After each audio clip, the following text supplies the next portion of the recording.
ಮೂಲ ರಾಮನ ವಿಗ್ರಹ ಸಿಕ್ಕಿತ್ತು ಅಂತ ಹೇಳಿ. ಈಗ ಹೊಸ ವಿಗ್ರಹ ತಯಾರಾಗಿದೆ. ಸೊ ಆ ಮೂಲ ವಿಗ್ರಹವನ್ನು ಏನು ಮಾಡಲಾಗುತ್ತೆ? ಅದಕ್ಕೂ ಪೂಜೆ ನೆರವೇರುತ್ತಾ ಅಥವಾ ಆ ಮೂಲ ವಿಗ್ರಹ ಈಗ ಏನಾಗಿದೆ? ಅದಕ್ಕೂ ಕೂಡ ಗರ್ಭಗೃಹದಲ್ಲಿಯೇ ತಕ್ಕದಾಗಿರತಕ್ಕಂತಹ ಮರ್ಯಾದೆಯ ಸ್ಥಾನವನ್ನು ನೀಡಿ ಪೂಜಿಸಲಾಗುತ್ತೆ. ಒಂದೇ ಗರ್ಭಗುಡಿಯಲ್ಲಿ ಎರಡು ವಿಗ್ರಹವನ್ನು ಆ ರೀತಿ ಇಡಬಹುದಾ? ಮೂಲಬಿಂಬ, ಉತ್ಸವ ಪ್ರತಿಮೆ ಎಲ್ಲ ದೇವಸ್ಥಾನಗಳಿರುತ್ತೆ.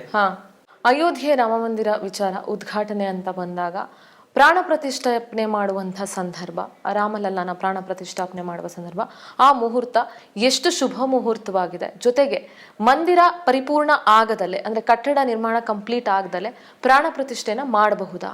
ಮುಹೂರ್ತ ಕಾಶಿಯ ಪ್ರಸಿದ್ಧ ವಿದ್ವಾಂಸರಿಂದ ಆಯ್ಕೆಗೊಂಡಂತಹ ಮುಹೂರ್ತ.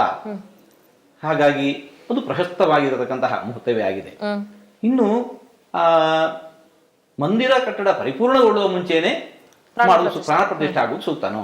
ಯಾವ ಗರ್ಭಗೃಹದಲ್ಲಿ ಭಗವಂತನ ಸ್ಥಾಪನೆ ಆಗತ್ತೆ, ಪ್ರಾಣ ಪ್ರತಿಷ್ಠೆ ನಡೆಯುತ್ತೆ, ಆ ಗರ್ಭಗೃಹ ಪರಿಪೂರ್ಣವಾಗಿದೆ.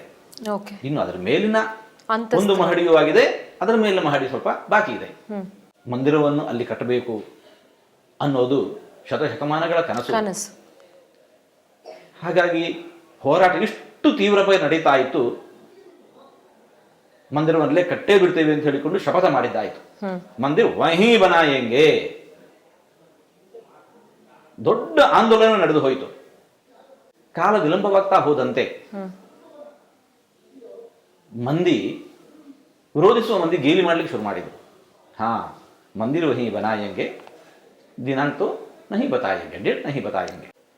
ಯಾವಾಗ ಸರ್ವೋಚ್ಚ ನ್ಯಾಯಾಲಯ ಆ ದಾರಿಯನ್ನು ಮುಕ್ತ ಮಾಡಿಕೊಡ್ತೋ, ಮಂದಿರವನ್ನು ಕಟ್ಟಬೇಕು ಅಂತ ನಿರ್ದೇಶನ ಮಾಡ್ತೋ, ಇವತ್ತು ಮಂದಿರ ನಿರ್ಮಾಣ ಮಾಡಬೇಕು ಅಂತ ಎಲ್ಲ ಸಿದ್ಧತೆ ನಡೆಸಿ ಸಹಜವಾಗಿ ಕನ್ಸ್ಟ್ರಕ್ಷನ್ ಕಂಪನಿ L&T ಮತ್ತು ಟಾಟಾ ಇವರನ್ನು ಸಂಪರ್ಕಿಸಿದಾಗ ಅವರಂದರು 2.5 ವರ್ಷದಲ್ಲಿ ನಮ್ಮ ನಕ್ಷೆಯನ್ನು ಎಲ್ಲ ನೋಡಿ, ಯೋಜನೆ ನೋಡಿ 2.5 ವರ್ಷದಲ್ಲಿ ಮಾಡಿಕೊಡ್ತೇವೆ.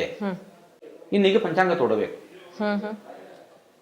ಪಂಚಾಂಗ ತೋಡ್ತಾ ಹೋದಾಗ ಅರಿವಾದದ್ದು, ಈ ನೆಲದಲ್ಲಿ ಇದ್ದಕ್ಕಿದ್ದ ಹಾಗೆ ಇಂತಹ ಭದ್ರವಾದ ಮಂದಿರವನ್ನು, ಶಿಲಾಮಯವಾದ ಮಂದಿರವನ್ನು ನಿರ್ಮಾಣ ಮಾಡುವುದು ಸಾಧ್ಯ ಇಲ್ಲ.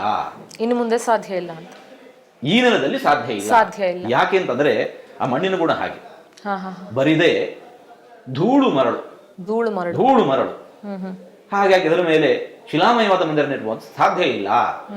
ಆ 1 ಎಕರೆ ಪ್ರದೇಶದ ಭೂಮಿಯನ್ನು ಸುಮಾರು 50-60 ಅಡಿಗಳ ತನಕ ಆ ಮಣ್ಣನ್ನೆಲ್ಲ ತೆಗೆದು ಹೊರಗೆ ಹಾಕಿ ಅಲ್ಲಿ ಕಾಂಕ್ರೀಟ್ ಮಿಶ್ರಣವನ್ನು ತುಂಬಬೇಕು. ಅದನ್ನು ಒಂದು ಬಂಡೆಯ ರೀತಿ ಮಾಡಬೇಕು, ಒಂದು ಬಂಡೆಯ ರೀತಿ ಆರ್ಟಿಫಿಷಿಯಲ್ ಕ್ರಿಯೇಟ್ ಮಾಡಬೇಕು. ಅದು ಕಾರ್ಯವು ಕೂಡ ಸುಲಭ ಅಲ್ಲ. ಆ ಭೂಮಿಯ ಪರೀಕ್ಷೆ, ಅಲ್ಲಿಂದ ಆ ಮಣ್ಣನ್ನೆಲ್ಲ ತೆಗೆಯುವಂತಹದ್ದು ಮತ್ತು ಮರಿಪೂರಣ, ಇಷ್ಟಕ್ಕಿಲ್ಲ ಸುಮಾರು 1-1.5 ವರ್ಷ ಅದರಲ್ಲೇನೆ ವ್ಯಯವಾಗೋಯ್ತು.